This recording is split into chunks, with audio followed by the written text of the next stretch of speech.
Varicose veins కి సరైన చికిత్స కోసం సంప్రదించండి Avis hospital. Hi hello welcome to Suman TV. నేను మీ రోషన్. ప్రజెంట్ నాతో ఉన్న గెస్ట్ గురించి చెప్పాలి అంటే కరెక్ట్గా 20 సంవత్సరాల క్రితం ఒక సాంగ్తో ఇండస్ట్రీని షేక్ చేసిన ఒక సింగర్ అని చెప్పుకోవచ్చు. ఆ తర్వాత ఈ మధ్య కాలంలో 2023లో ఆల్మోస్ట్ ఆమె సాంగ్తోనే మనందరం రీల్స్ చేసాం, స్టెప్పులు వేసాం. నేనైతే నా ఇంటర్వ్యూలో ఆల్మోస్ట్ అన్ని ఇంటర్వ్యూస్కి ఆమె పాడుతోనే స్టెప్స్ వేసాం.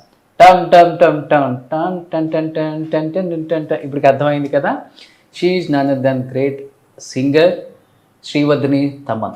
సో శ్రీవర్ధిని తమన్ అంటే తమన్ గారి వైఫ్ కన్నా కూడా యాజ్ ఎ సింగర్గా తను సంపాదించిన పేరు తమిళనాడులో కావచ్చు, తెలుగులో కావచ్చు చాలా ఎక్కువ అని చెప్పుకోవచ్చు.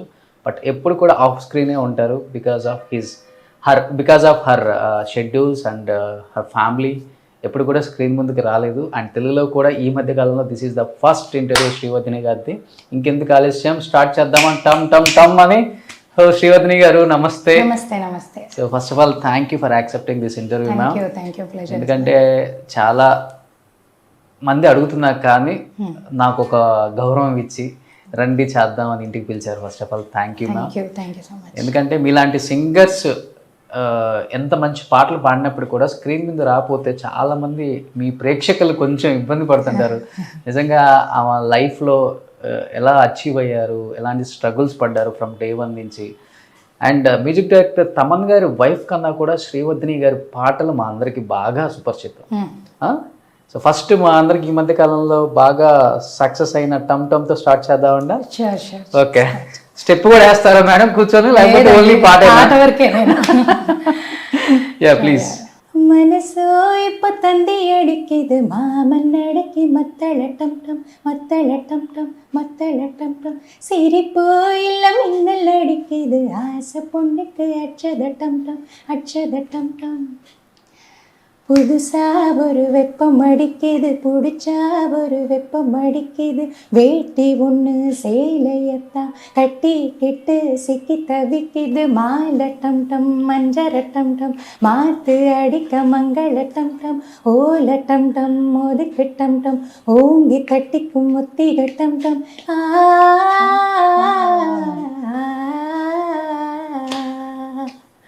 Super madam. First of all ఎలా అనిపించింది? 2023 శ్రీవర్ధిని గారి ఇయర్ అని చెప్పుకోవచ్చు. ఆల్మోస్ట్ ఈ పాటతో ఎక్కడ చూసినా కానీ రీల్స్, షార్ట్స్, ఏ ఇంటర్వ్యూలో చూసినా కానీ, ఏ గెస్ట్ చూసినా కానీ, ఏ ఆర్టిస్ట్ చూసినా షార్ట్ దొరికితే చాలు షూట్ గ్యాప్లో కూడా ఇదే పాటకి స్టెప్స్ వేసి రీల్ పెట్టేస్తారు. ఎలా అనిపించింది అవన్నీ చూసినప్పుడు? ఫస్ట్ ఆఫ్ ఆల్ చాలా కొంచెం సర్ప్రైజింగే నాకు, బికాజ్ పాడేటప్పుడు నాకు అంత తెలీదు హిట్ అవుతుందని. బట్ మా తమన్ సార్ చెప్పారు, ఇది డెఫినెట్గా హిట్ సాంగ్, నువ్వే నాకు పేమెంట్ ఇవ్వాలి అని చెప్పారు ఆయన.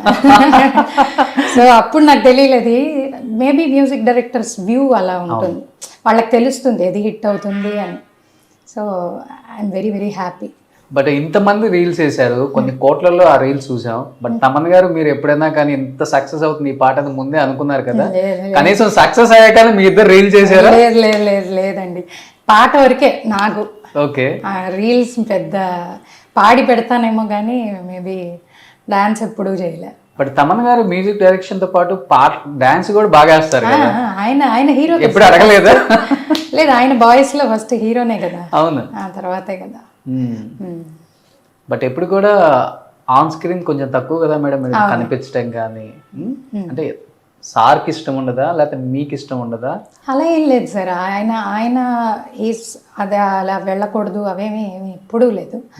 నాకు జనరల్గా నేను ఇప్పుడు సోషల్ మీడియా వచ్చిన తర్వాత కదా మేము ఏంటని తెలుస్తోంది. ముందు జనరల్గా ఒక 20 years బ్యాక్ నేను పాడిన పాటలు జనరల్గా ఎవరికి మేబీ శ్రీవర్ధిని అని ఒక సింగర్ ఉన్నారని తెలుస్తుంది, బట్ నేనే శ్రీవర్ధిని అని తెలియకపోవచ్చు. ఓకే, సో ఇప్పుడు సోషల్ మీడియా కొంచెం ఎక్కువ ఉంది కాబట్టి మేబీ ఇప్పుడు మీరు చెప్పినట్టు 2023 వర్ధిని గారి ఇయర్ అలా అంటే అని అనుకునే కంటే నేను యాక్టివ్గా ఇప్పుడు కొంచెం సోషల్ మీడియాలో ఉండొచ్చు మేబీ. ఓకే, దానివల్ల తెలియచ్చు అంతే. సూపర్. సో 20 years బ్యాక్ అంటే student number 1 first movie. Keeravani గారిది. ఫస్ట్ అదే సాంగ్తో స్టార్ట్ చేద్దాం మేడం ఇంటర్వ్యూ. తప్పకుండా. మీకు లైఫ్ ఇచ్చిన పాట కదా? అవునండి. నేను యాక్చువల్గా నేను స్కూల్ చదువుతూ ఉన్నాను అప్పుడు. తమిళ్లో విద్యాసాగర్ గారు ఇంట్రడ్యూస్ చేశారు నన్ను. తెలుగులో కీరవాణి గారి దగ్గర ఫస్ట్ సాంగ్ స్టూడెంట్ నెంబర్ 1 ఒకరికి ఒకరై ఉంటుంటే అనే పాట. అది కూడా ఎలాగంటే నేను ఆయన దగ్గర వాయిస్ టెస్ట్ అలాంటిది ఏం చేయలేము. మా ఫాదర్ మ్యూజిషియన్ కాబట్టి ఆయనకి ఇదే కోదండపాణి స్టూడియోస్లో మేము మా ఫాదర్ తోటి వచ్చినప్పుడు పాడుతున్నారా, ఓకే అయితే నేను ఒక హమ్మింగ్ ఇస్తాను పాడండి అని చెప్తే జస్ట్ ఈ పాటలో ఒక థర్డ్ బీజియంలో ఒక హమ్మింగ్ వస్తుంది. అది ఒక క్లాసికల్ సెమీ క్లాసికల్ హమ్మింగ్. అది పాడిన తర్వాత ఆయన అదే వాయిస్ టెస్ట్ లాగా నాకు ఓకే దట్ హమ్మింగ్ వచ్చి నేను ఒక వాయిస్ టెస్ట్ చేసినట్టు. ఆ తర్వాత నాకు ఆయన పాట ఇచ్చారు, మిగతా పాట మొత్తం పోర్షన్ నేను పాడాను. ఈజీగా అంటే ఆయన దగ్గర ఎలా ఉంటుందంటే ఆయన ఏం అనిపిస్తుందో అది మనం పాడేస్తే ఫైన్, హీల్ బీ హ్యాపీ. తర్వాత అది ఎంత పెద్ద హిట్ అవుతుందని తెలియదు నాకు అప్పుడు. యాజ్ ఆల్వేస్ ఏంటంటే అప్పుడు సోషల్ మీడియాలు ఏమీ లేవు కదా మనకేంటి, పాడితే స్కూల్స్లో పాడి చూపిస్తాం. ఎప్పుడైనా స్కూల్కి వెళ్ళినప్పుడు మనం ఇలాగా నేను తెలుగులో పాడాను, ఈ తమిళ్లో ఈ సినిమాలో పాడాను, తెలుగులో ఈ మూవీలో పాడాను, అలా మనం చెప్తాం అంతే. మౌత్ పబ్లిసిటీ మాత్రమే, నో సోషల్ మీడియా. ఆ టైంలో ఇన్స్టాగ్రామ్స్ అవన్నీ ఏమీ లేవు.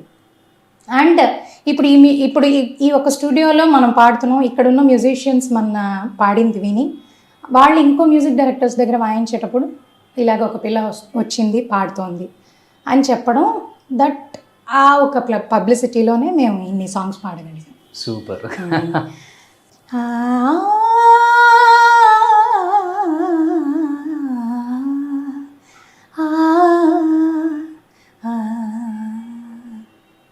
ఓ మనోహరి చెలి సఖీ, ఓ స్వయంవర దొరా సఖా, మనసు నీదని మనవిసేయనా సఖీ, బ్రతుకు నీదని ప్రతినబోననా సఖా, నిన్ను చూడలేని నిమిషమైన నిలువజాలనే సఖీ సఖీ, నీ చెలిమిలేని క్షణములోన జగతిని జీవింపజాలను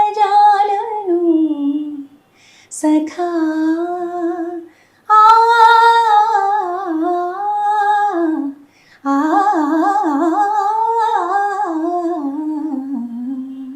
సూపర్ సూపర్ డూపర్ హిట్ ఆ సాంగ్ అసలుకి. స్టూడెంట్ నెంబర్ 1లో ఒకరికి ఒకరే ఉంటుంటే great song. But first time music director Keeravani గారితో వర్క్ చేస్తున్నారు అనే ఎక్సైట్మెంట్ కన్నా కూడా భయం ఎక్కువ ఉంటుంది అందరికి కూడా. అప్పటికే ఆయన ఇలా ఉన్నారు, అది కూడా మీకు ఫస్ట్ సాంగ్. ఎలా అనిపించింది పాడేటప్పుడు, ఆయన అలా ముందు కూర్చొని ఉన్నప్పుడు? టు బీ వెరీ ఫ్రాంక్, అప్పుడు చిన్నతనం కాబట్టి పెద్ద 18 years 19 years ఉంటాయి. అప్పుడు ఏం తెలియదు. సార్ చెప్తారు, మనం పాడడం అంతే తెలుసు. ఓకే మంచి పేరు తెచ్చుకోవాలి, పాడాలి, మనం ఆయన అనుకున్నది మనం పాడాలి, ఇది మాత్రమే ఉండేది. కాన్సన్ట్రేషన్ మొత్తం, ఫోకస్ మొత్తం అదొకటే ఉండేది. ఇది పాట మనకి ఏదో దేవుడి దయ వల్ల కొంచెం ఏదో క్లాసికల్ తెలుసు కాబట్టి ఈ పాట ఎస్పెషలీ కొంచెం ఎవరో సింగర్ ముందు పాడేసిన సాంగ్ అది. ఆయనకి కొంచెం ఏదో ఆయనకి ఇంకా మార్చాలి అన్న వల్ల నేను పాడాను ఆ పాట. నేను పాడిన తర్వాత he was happy. That it self is okay, మనం ఆయన ఎక్స్పెక్టేషన్స్ తగ్గట్టు మనం పాడాం.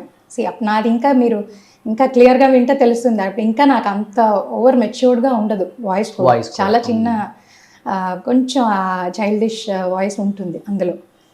But I was happy. ఏంటంటే ఇలాగ పెద్ద మ్యూజిక్ డైరెక్టర్, మనం ఆయన పాటలన్నీ విని పెరిగిన వాళ్ళు, ఆయన దగ్గర ఫస్ట్ సాంగ్ దొరికిందంటే సంథింగ్ బ్లెస్డ్ అంతే.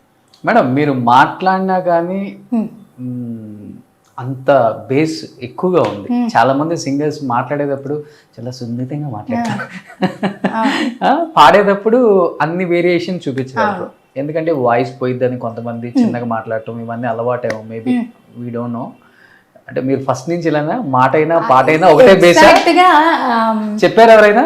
కీరవాణి గారే నాతో చెప్పారు ఫస్ట్. ఎప్పుడు నువ్వు మాట్లాడేటప్పుడు కంప్లీట్గా బేస్ ఎక్కువగా ఉంది, నువ్వు ఎలా పాడతావు నువ్వు అని అడిగారు. ఓకే. బట్ పాట విన్న తర్వాత పాడిన తర్వాత okay maybe my nature of ఇది అలా ఉండొచ్చు. చిన్నప్పటి నుంచి అంతే. కొంచెం గడుచా? అదే లేదండి, వాయిస్ని బట్టి ఏమీ చెప్పలేదు. జస్ట్ పోయి చేయలేమంటారా? సూపర్. బట్ ఇంకా ఆ పాట తర్వాత వెనక్కి తిరిగి చూసుకుని లేదు కదా మేడం కెరీర్లో?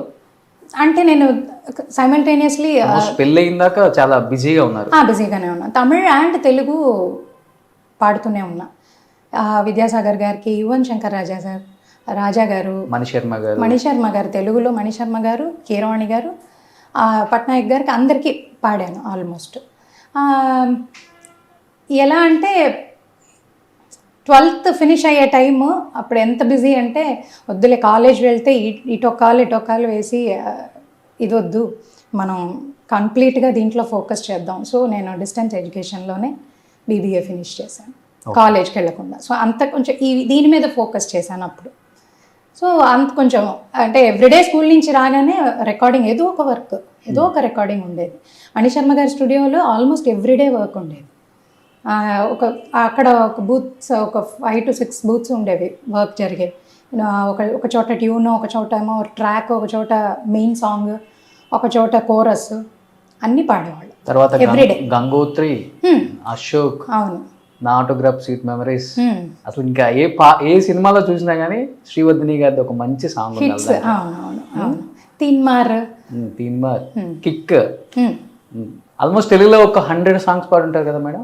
అంటే తెలుగులో మేబీ ఒక 70 to 75, మొత్తం తెలుగు తమిళ్ కలిపి నేను ఒక 200 వరకు 200.